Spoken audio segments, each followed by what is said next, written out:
Right, welcome back. ఇక నాగలక్ష్మి గారు చెప్పండి సార్. రాజేష్ గారు, వైఎస్ఆర్ కాంగ్రెస్ పార్టీ ఫిర్యాదు చేసిన వెంటనే యాక్షన్ తీసుకున్నారు. ముగ్గురు ఐపీఎస్ అధికారులపైన యాక్షన్ తీసుకున్నారు. ముఖ్యంగా కొంత టీడీపీకి అనుకూలంగా ఉండే వాళ్ళను అనగదొక్కే ప్రయత్నం బీజేపీ చేస్తుంది అని చెప్పేసి టీడీపీ చెప్తుంది. ఏం చెప్తారండి దీనికి సంబంధించి?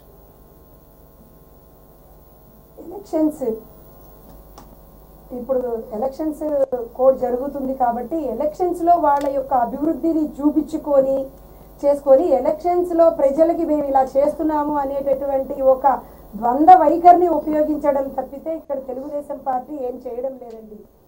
ఇప్పటి వరకు కనుక ప్రజలకి మేలు చేసే ఉద్దేశం కనుక ఉన్నట్లయితే, ప్రజలు ఏదైనా బాగుండాలి అనే కోరుకున్నట్లయితే 4 సంవత్సరాలుగా ఆంధ్ర రాష్ట్రంలో జరుగుతున్నటువంటి ఏవైతే చర్యలు ఉన్నాయో, ముందు తెలుగుదేశం నాయకులు ఎవరైతే ఎమ్మెల్యేలు వీళ్ళు ఉన్నారో, చింతమనేని ప్రభాకర్ గారు కానీ, అటు శ్రీకాకుళం నుంచి జరిగినటువంటి వ్యవస్థ కానీ ఏదైతే ఉందో వీళ్ళందరి మీద ముందు చర్యలు తీసుకోవాలి. ఒక వనజాక్షి అయినటువంటి గవర్నమెంట్ ఎంప్లాయీ మీద జరిగినటువంటి దాడిని చంద్రబాబు నాయుడు గారు ఖండించలేదు.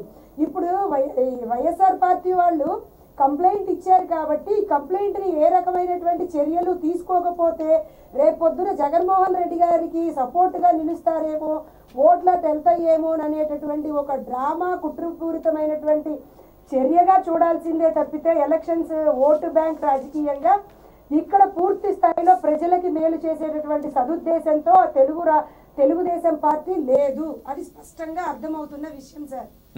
ఇకపోతే ఇక్కడ జరిగినటువంటి ఏదైతే వనజాక్షి గారి దగ్గర నుంచి అటు శ్రీకాకుళంలో మహిళకి జరిగినటువంటి వాటి గురించి చాలా కొన్ని వందల కేసులు ఉన్నాయి. అదే తెలుగుదేశం పార్టీ కార్యకర్తలపైనే ఉన్నాయి. మరి ఎప్పటి వరకు ఎందుకు చర్యలు తీసుకోలేదు అని అధికారులపై ఎందుకు యాక్షన్ తీసుకోలేదు? పోలీస్ యంత్రాంగం పైన కానీ అక్కడ ఉండేటటువంటి ఇంకా పై అధికారులు కాదు. మీరు ఇప్పుడు టీడీపీ ఏం చెప్తుందంటే, వైఎస్ఆర్ కాంగ్రెస్ పార్టీ అంటే వాళ్ళ ఆరోపణ ఒక నేర చరిత్ర కలిగిన పార్టీ, మీ కుమ్మకు రాజకీయాలు ఏందని తెలిసింది, వాళ్ళు ఫిర్యాదు చేసిన వెంటనే మీరు యాక్షన్ తీసుకున్నారు. ఒక మంచి పోలీస్ ఆఫీసర్సు వాళ్ళను ఒక మానసికంగా దెబ్బ కొట్టేందుకే ఇలాంటి యాక్షన్ తీసుకున్నారు. వాళ్ళపైన ఒక మచ్చ కూడా లేదు, ఎలాంటి అవినీతి ఆరోపణ లేదు. ఎలా తీసుకుంటారు ఒక వైఎస్ఆర్ కాంగ్రెస్ వాళ్ళు ఏదో రాజకీయ కక్షపూరితంగా ఫిర్యాదు చేస్తే అనే దానిపైన టీడీపీ ఆరోపణ. సరే, ఆ వనజారావు అని మనం చాలాసార్లు చర్చించాం, మనం మాట్లాడాం అదంతా. ఇప్పుడు ఏదైతే ఉందో దీన్ని నిజంగానే వీళ్ళు స్వార్థానికి ఉపయోగించుకున్నారా అనేది వాళ్ళు కోర్టులో తేల్చుతారు. వాళ్ళు న్యాయపరమైనటువంటి విధానం ద్వారా మనకి ముందుకెళ్తుంది కదా. రైట్, మలయాద్రి గారు ప్లీజ్. మలయాద్రి గారు, ఇప్పుడు ఒకటి ఎన్నికల సందర్భము, ఒకటి ఏమంటే ఎన్నికల సందర్భం ఓకే, ఏదో ఆరోపణలు వచ్చాయి, ఎవరో ఒక ప్రతిపక్ష పార్టీ ఫిర్యాదు చేశారు, ఇప్పుడే కాదు ఎప్పటి నుంచో వాళ్ళపైన కంప్లైంట్స్ ఉన్నాయని చెప్పి ఫిర్యాదు చేశారు. ఎన్నికల సందర్భంగా ఏదో ఆ ముగ్గురిని బదిలీ చేసి ఉంటారు. ఓకే, ఎందుకు అంత రాద్ధాంతం చేస్తుంది టీడీపీ అనే దానిపైన? బ్రదర్, మీకు డిబేట్లో పాల్గొంటున్న సోదరి మండలందరికీ ముందుగా నమస్కారం. నమస్తే అండి. ఈరోజు డీజీపీ ఇంటెలిజెన్స్ యొక్క విధులు ఏమిటి? మొత్తం కాశ్మీర్ నుంచి కన్యాకుమారి దాకా డీజీపీ ఇంటెలిజెన్స్లో ఉన్నారు. వాళ్ళ యొక్క ప్రధానమైన విధులేంటి? ముఖ్యమంత్రి, మంత్రివర్గం యొక్క, ప్రజాప్రతినిధుల యొక్క భద్రత, వారి ప్రాణాలను కాపాడేదానికి కావాల్సిన భద్రత, వారిపై కుట్రలు ఏమైనా జరుగుతుంటే సమాచారం సేకరించి దాన్ని కంట్రోల్ చేయటం, ఇది ప్రధానమైన బాధ్యత. అందుకనే ఎలక్షన్ కమిషన్ 2017 డిసెంబర్లో ఇచ్చిన సర్క్యులర్ ప్రకారం ఈ ఎన్నికల విధులకి ఇంటెలిజెన్స్ డిపార్ట్మెంట్కి, కంప్యూటర్స్లో ఉండే డిపార్ట్మెంట్ వారికి దీనికి సంబంధం లేదు, వాళ్ళకి మినహాయింపు ఇచ్చారు. అదే రకంగా 2019 జనవరిలో కూడా ఇదే సర్క్యులర్ ఇచ్చారు, ఇంటెలిజెన్స్ డిపార్ట్మెంట్కి ఎన్నికల విధులకి సంబంధం లేదని.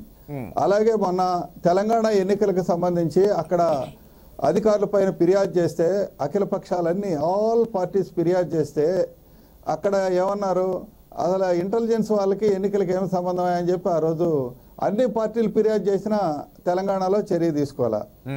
ఈరోజు ఇక్కడ చర్య తీసుకున్నారంటే ఇది రాజకీయ కుట్ర ఉందా, ఇది ఎన్నికల దేశవ్యాప్తంగా ఏ ఇంటెలిజెన్స్ డీజీని కానీ ఒక్కరినన్నా ట్రాన్స్ఫర్ చేశారా? SSP Yadav law and order లో ఉండే వాళ్ళకి ఇది వర్తిస్తుంది. కాదు మలయాద్రి గారు ఇప్పుడు ఎన్నికల కమిషన్ అనేది ఇప్పుడు ఎన్నికల కమిషన్ వీళ్ళు ఫిర్యాదు ఇచ్చిన వెంటనే వాళ్ళు యాక్షన్ తీసుకోరు. ఓకే, వాళ్ళ నిర్ణయాలు వాళ్ళు కొన్ని తీసుకుంటారు. వాళ్ళు కూడా వాళ్ళు తెలుసుకొని వాళ్ళ ఇన్పుట్స్ వాళ్ళు తీసుకున్న తర్వాతనే ఇలాంటి యాక్షన్ ఉంటుంది కదా. బ్రదర్, నేను ఒక్కటే మిమ్మల్ని అడుగుతున్నా, వాళ్ళని కూడా ఏమన్నా చెప్పాను. దేశవ్యాప్తంగా ఎక్కడన్నా ఇంటెలిజెన్స్ లో ఉండే ఉన్నతాధికారి పైన ఎక్కడైనా ఒక్క చోటైనా ఇలాంటిది జరిగిందా? ఇక్కడ కూడా కనీసం వాళ్ళ యొక్క సంజాయిషి తీసుకున్నారా? సంజాయిషి తీసుకోకుండా 24 గంటల్లో విజయసాయి రెడ్డి పోయి కాగితం ఇస్తాడు, వెంటనే దానికి ఫాలోఅప్ జీవీఎల్ బీజేపీ తరఫున కాగితం ఇస్తారు. 24 గంటల్లో విచారణ లేకుండానే శిక్షలేస్తారా? ఇది రాజకీయ కుట్ర అంటారా? ఇదేదో ఎన్నికలు ఫెయిర్ అండ్ ఫ్రీగా జరపడం కోసం అంటారా? ఇది ఫెయిర్ అండ్ ఫ్రీ ఎలక్షన్ల కోసమా? రాజకీయ కుట్ర. చంద్రబాబు నాయుడు గారు ఈరోజు జడ్ కేటగిరీలో ఉన్నారు. గతంలో ల్యాండ్ మైన్ బ్లాస్ట్ జరిగింది. ఈ రోజు రేపు పొద్దున చంద్రబాబు నాయుడు గారికి ఏదైనా జరగరాంది జరిగితే మోడీ గారు బాధ్యత వహిస్తారా? జగన్మోహన్ రెడ్డి గారు బాధ్యత వహిస్తారా? అమ్మా, మీరు మాట్లాడినప్పుడు నేను రాలేదు కదా తల్లి, మీరు కొంచెం బీజేపీ వాళ్ళు పద్ధతిగా ఉండాలి కదా. నేను క్రాస్ టాక్ నేను రాను, మీరు కావాలంటే మాట్లాడండి. సో నేను అది అయిన తర్వాత మీరు మాట్లాడండి. సో ఏదైనా జరగరాని జరిగితే ఈరోజు ఎలక్షన్ కమిషన్ అరోరా బాధ్యత వహిస్తాడా? జగన్మోహన్ రెడ్డి బాధ్యత వహిస్తాడా? లేదు మోడీ గారు బాధ్యత వహిస్తారా? ఇంత టాస్క్ లో ఈరోజు మలయాద్రి గారు ఇప్పుడు ఇంటెలిజెన్స్ చీఫ్ విషయానికి సంబంధించి కూడా ఫిర్యాదు చేయడానికి ప్రధాన కారణం ఏంటంటే వైఎస్ఆర్ కాంగ్రెస్ పార్టీకి చెందిన దాదాపు 69 మంది వైఎస్ఆర్ కాంగ్రెస్ పార్టీ నేతల ఫోన్లు మీరు ట్యాప్ చేశారు, ట్యాపింగ్ పెట్టారు. ఎవరెవరితో మాట్లాడుతున్నారు, ముఖ్యంగా దాంతో పాటు కొంతమంది పోలీస్ అధికారుల పైన కూడా ట్యాపింగ్ పెట్టారు. ఎవరైతే అసంతృప్తిగా ఉన్నారో అనే దానిపైన కూడా ట్యాప్ చేశారు. అందుకనే ఒక సామాజిక వర్గానికి సంబంధించి ప్రమోషన్లు ఇచ్చారు. అసంతృప్తులు ఎవరైతే ఉన్నారో వాళ్ళకి ఇవ్వలేదు అనేది వీళ్ళు ప్రధానంగా ఆరోపణతో కాదు, వాళ్ళు ఆ ఒక ఎవిడెన్స్లు కూడా వాళ్ళు ఈసీకి ఫిర్యాదు చేశారని చెప్పేసి రాజీవ్ గాంధీ చెప్తున్నారు. మళ్ళీ అవి కూడా చూపిస్తున్నారు. ఏం చెప్తారు దీనికి సంబంధించి మలయాద్రి? ఒక్క మాట, మీరు ఆరోపణ చేశారు, ఈ ఒక్కదానికి నా సంజాయిషి తీసుకోండి. చెప్పండి. ఇప్పుడు 37 మంది డిఎస్పీలు ప్రమోషన్లు ఇస్తే 35 మంది చంద్రబాబు సామాజిక వర్గానికి ఇచ్చారని ఎవరో కాదు జగన్మోహన్ రెడ్డి అన్నారు. కానీ 35 కాదు, అందులో 2 మాత్రమే చంద్రబాబు సామాజిక వర్గం ఉన్నారు. జగన్మోహన్ రెడ్డి సామాజిక వర్గం వాళ్ళు 7 మంది ఉన్నారు. బీసీలు 9 మంది ఉన్నారు, బ్రాహ్మణులు ఉన్నారు, క్షత్రియులు ఉన్నారు, వెలమాస్ ఉన్నారు, ఎస్సీలు 9 మంది ఉన్నారు. ఈ రకంగా ఎందుకు పచ్చబద్దాలు చెప్తే విచారించకుండా చర్య తీసుకోవటం అంటే ఇది రాజకీయ కుట్ర కాదా? ఇక్కడ లా అండ్ ఆర్డర్ ని దెబ్బతీయాలనే ఒక కుట్ర కాదా? చంద్రబాబు నాయుడు గారికి ఆంధ్ర ఓటర్లు వీళ్ళకి బుద్ధి చెప్తారు, ఆంధ్ర ఓటర్లు బుద్ధి చెప్తారు. ఎన్నికల కమిషన్ కూడా మిస్యూజ్ చేస్తున్నారు మోడీ ప్రభుత్వం. అన్ని వ్యవస్థల్ని భ్రష్టు పట్టించారు, ఎలక్షన్ కమిషన్ కూడా భ్రష్టు పట్టిస్తున్నారు. న్యాయ పోరాటం చేస్తాం, ఎన్నికల పోరాటం చేస్తాం. అమ్మా, మీరు మాట్లాడిన తర్వాత అంటే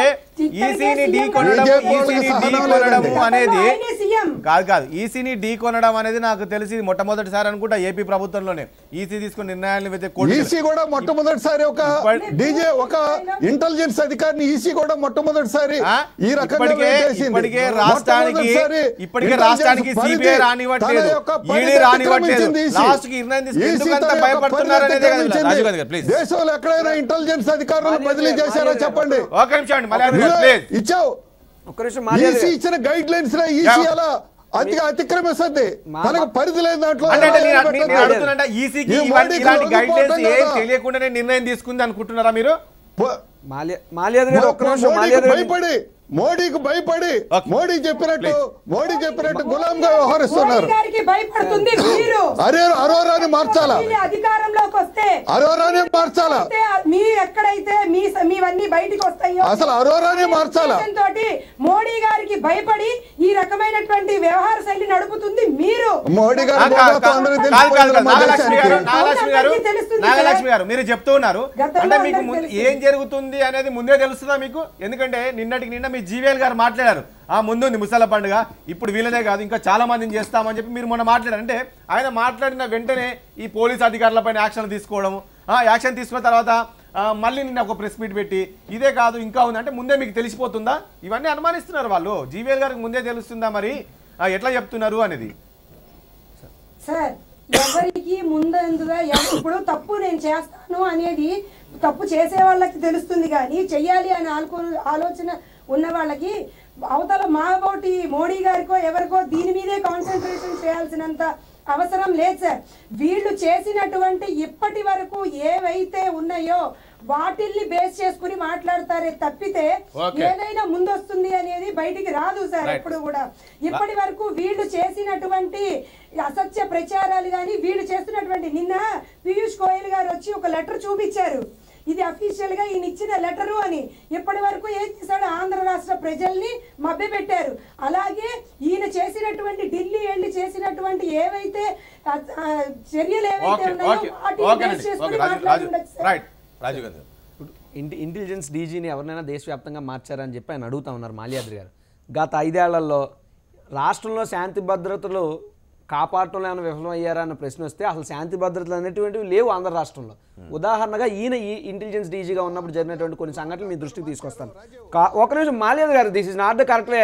వాళ్ళతోనేమో మీరు క్లాస్ టాక్ లోకి వెళ్ళిన నాతో క్లాస్ టాక్ లోకి ఎలా వస్తారు సార్? మీరు పెద్దలు మీరు రావద్దు, ఆగండి సార్. ఒక్క నిమిషం మాల్యాద్రి, ఒక్క నిమిషం మీరు ఆగండి. ఇప్పుడు కాల్మనీ తీసుకోండి, కాల్మనీ సెక్స్ రాకెట్, ఇసుక మాఫియా, మరీ ముఖ్యంగా ముద్రగడ గారు కాపు ఉద్యమంలో కానీ, అలాగే మా జగన్మోహన్ రెడ్డి గారి మీద ఇంటెలిజెన్స్ ఎందుకు ఉంటుంది అన్నారు, ప్రజాప్రతినిధులను కాపాడడం కోసం ఇంటెలిజెన్స్ ఉంటుంది అన్నప్పుడు మరి మా జగన్మోహన్ రెడ్డి గారి మీద జరిగిన హత్యాయత్నానికి ఎవరిదండి బాధ్యత? ఏబి వెంకటేశ్వర్ది బాధ్యత, చంద్రబాబు నాయుడు గారి బాధ్యత. మరి అలాగే మా వివేకానంద రెడ్డి గారిని చంపినప్పుడు ఎవరిది బాధ్యత? చంద్రబాబు నాయుడు గారి బాధ్యత. వీళ్ళు ఏబి వెంకటేశ్వర్ల గారి బాధ్యత. అంటే మీ ఏబి వెంకటేశ్వర్లు ఇంటెలిజెన్స్ డీజీగా పెట్టుకుని మా పార్టీ నాయకుల్ని ప్రజల్ని మీరు అంతమొందించేందుకు కుట్రలు చేస్తుంటే మేము చూస్తూ కూర్చోవాలా? మేము వెళ్ళి కంప్లైంట్ ఇచ్చేటువంటి నైతిక అర్హత భారతదేశ పౌరుడిగా మా రాజకీయ నాయకులు లేదా? మీరు మాట్లాడితే ఆర్థిక నేరగాలు అంటారు. మీ చంద్రబాబు నాయుడు గారిని ఆర్థిక ఉగ్రవాది ఎవడైనా ఉంటాడండి? మా మీద నేర ఆరోపణలు జరిగింది తప్ప నేర నిరూపణలు ఎక్కడ జరగలేదు. నిజంగా నేర నిరూపణ చేస్తే అప్పుడు మీరు మాట్లాడారు ఆర్థిక నేరగాలని. రెండోది వీళ్ళు ఏం చెప్తారు, సార్ ఇప్పటికి 10-20 సార్లు ఇప్పటికి ఢిల్లీ వెళ్ళారు. జగన్మోహన్ రెడ్డి గారు కూడా పాదయాత్ర అయిన తర్వాత ఢిల్లీ వెళ్ళి ఈసీని కలిసి ఫోన్ ట్యాపింగ్ గురించి కూడా మాట్లాడారు కదా. ఫోన్ ట్యాపింగ్ ఈ రోజుకు మాట్లాడడం కాదండి. మరి మా పార్టీలో ఉన్నటువంటి 23 మంది ఎమ్మెల్యేలని, 3 ఎంపీలని ఇదే ఏబి వెంకటేశ్వరరావు గారే ఫోన్ ట్యాపింగ్ చేసి వాళ్ళని ఇరికించి ఆ కేసులు పెడతా, ఇవి వేస్తాం, ఇచ్చేస్తా అని చెప్పి వాళ్ళందరినీ పార్టీ ఆరోపణలు చేసినా కూడా కొన్ని వాస్తవాలు ఉండాలి. ఫోన్ ట్యాపింగ్ విషయం అనేది కేంద్ర ప్రభుత్వ పరిధిలో ఉంటుంది. ఒక ఫోన్ ట్యాప్ చేయాలంటే మాత్రం కొంత నిర్ణయం తీసుకొని అక్కడ నుంచి అనుమతులు తీసుకున్న తర్వాతనే ఫోన్ ట్యాపింగ్ చేస్తారు. మరి మీరు చెప్తున్న దాని ప్రకారం మరి బీజేపీ అనుమతి తీసుకొని చేశారనుకోవాలా? అంటే ఇప్పుడు సార్ మా పార్టీలో ఏం జరుగుతుంది, మా నాయకులకి ఏం ఇబ్బందులు పడుతున్నారు అనేది మాకు తెలుస్తాయి. ఇప్పుడు బీజేపీ ప్రభుత్వం నుండి అనుమతులు తీసుకున్నారా అంటే మరి చంద్రబాబు నాయుడు గారు ఆయన ఫోన్ ట్యాప్ అయిపోయింది అంటున్నారు. ఎప్పుడు ఓటుకు నోటు కేసులో అంటే చంద్రబాబు నాయుడు గారు ఏదో ఒక ఇష్యూని తీసుకొచ్చి మిగతా ఇష్యూని అంతా డైవర్ట్ చేస్తారు సార్. ఇక్కడ ఏబి వెంకటేశ్వర్లు గారు ఒక టీడీపీ కోర్టుగా పనిచేస్తున్నారు అనడానికి అన్ని ఆధారాలు డాక్యుమెంటరీ ప్రూఫ్తో మేము ఇచ్చాము. ఇప్పుడు మారుస్తారండి. ఏంటి వీళ్ళకి ఎంత బాధ? ఏంటి ఎందుకు వీళ్ళు భయం? వీళ్ళు లోగుట్లు ఏం దాచారు? మీ గెలిపోవటంలో ఏమన్నా ఏబి వెంకటేశ్వర గారు పాకెట్లో పెట్టారా చంద్రబాబు నాయుడు గారు? మీకు ఎందుకైంది అంత భయం? నిష్పక్షపాతంగా మీరు ఎందుకు ఉండలేకపోతున్నారు? మీరెందుకు మీరు ఏమన్నా అంటే మా పోలీసుల మీద వ్యవస్థ మీద మాకు నమ్మకం లేదని మేమంటే మీరు గవర్నమెంట్ వదిలేండి అని అంటారండి టీడీపీ వాళ్ళు. మరి మీకు ఈడీ మీద నమ్మకం లేదు, ఇంటెలిజెన్స్ మీద నమ్మకం లేదు, ఇన్కమ్ ట్యాక్స్ మీద నమ్మకం లేదు, ఎన్ఐఏ మీద చంద్రబాబు నాయుడు పైన ఏమైనా జరిగితే ఎవరు బాధ్యత వహిస్తారు? ఇప్పుడు ఇంటెలిజెన్స్ చీఫ్ బదిలీ చేశారు, ఆయనకి ఏమైనా జరిగితే ఎవరు రెస్పాన్సిబిలిటీ అనేది వాళ్ళు అంటున్నారు. వాళ్ళు ఊరికే గుడ్డ కాల్చి మీద వేయడం తప్ప చంద్రబాబు నాయుడుకి ఏం జరిగిపోతుంది? గతంలో ఆయన మీద ఆయన బాంబులు వేయించుకున్నప్పుడు ఆయన బతికి మంచి గట్టిపోయిన అది చంద్రబాబు నాయుడు గారికి ఏమవుదు. ఊరికే మా మీద అపవాది గుడ్డ కాల్చి మీద వేయడానికే. మరి మా జగన్మోహన్ రెడ్డి గారి మీద హత్యాయత్నం జరిగింది, మా వివేకానంద రెడ్డి గారిని నరికి చంపారు, దానికి ఎవరు బాధ్యత? Can they answer? మీరే బాధ్యత అంటున్నారు కదా, మీరే నమ్ముకొని మీరే చేశారనేది. అంత నికృష్టమైన నీచ రాజకీయాలు మామను ఆయన చంపేశాడు కాబట్టి తండ్రి కొడుకులు ఒకసారి మలయాద్రి గారు చెప్తున్నారు. రాజీవ్ ప్లీజ్ చెప్పండి, ఒక మాట నువ్వు ఆలోచించు రాజీవ్. నువ్వు యువకుడివి నువ్వు ఒక్క మాట ఆలోచించు రాజీవ్. చెప్పండి. అలిపిరి బాంబ్ బ్లాస్ట్ లో ముద్దాయిగా ఉండే కొల్లం గంగిరెడ్డి జగన్మోహన్ రెడ్డికి అత్యంత సన్నిహితుడు. కొల్లం గంగిరెడ్డి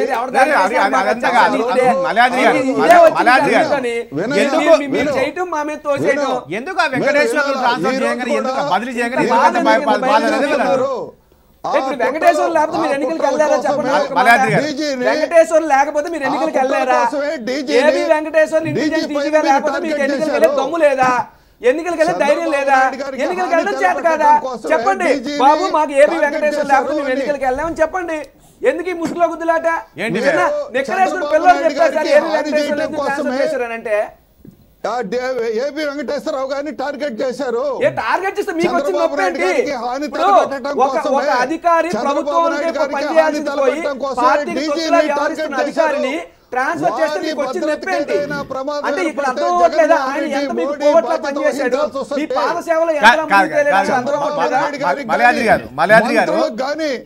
ఏదైనా ప్రాణహాని జరిగితే దానికి బాధ్యత మీరే చంపేసి చేశారు. అంటే మీరు ఎందుకు భయపడుతున్నారు మల్యాద్రి గారు? ఇప్పుడు మల్యాద్రి గారు అంటే ఈ వెంకటేశ్వర్ను ఏపీ వెంకటేశ్వర్లను బదిలీ చేయడంతో అంటే చంద్రబాబు నాయుడుకి ఏమైనా ప్రమాదం వస్తుందేమో అని భయపడుతున్నారా? అంటే ఏమైనా కుట్రలు చేస్తున్నారా ఏంటి? ఎందుకంటే నిన్ననే మీ ఇంకో నాయకుడు కూడా మాట్లాడాడు, రాష్ట్రంలో కుట్రలు చేయబోతున్నారు, అదే విధ్వంసాలు సృష్టించాలని చూస్తున్నారు, అలాంటి జరుగుతుందని చెప్పి భయపడుతున్నారా లేక వేరే ఇంకేమైనా ఉందా? అవునండి, అవును. ఇప్పుడు ఓట్లు తొలగిస్తున్నారు తెలుగుదేశం అని వాళ్ళు ముందు ప్రచారం చేసి వీళ్ళే 5,40,000 ఓట్లు తొలగించేశారు. ఈసీనే చెప్పింది తొలగించిన ఓట్లలో 80% వైసీపీ వాళ్ళే అని.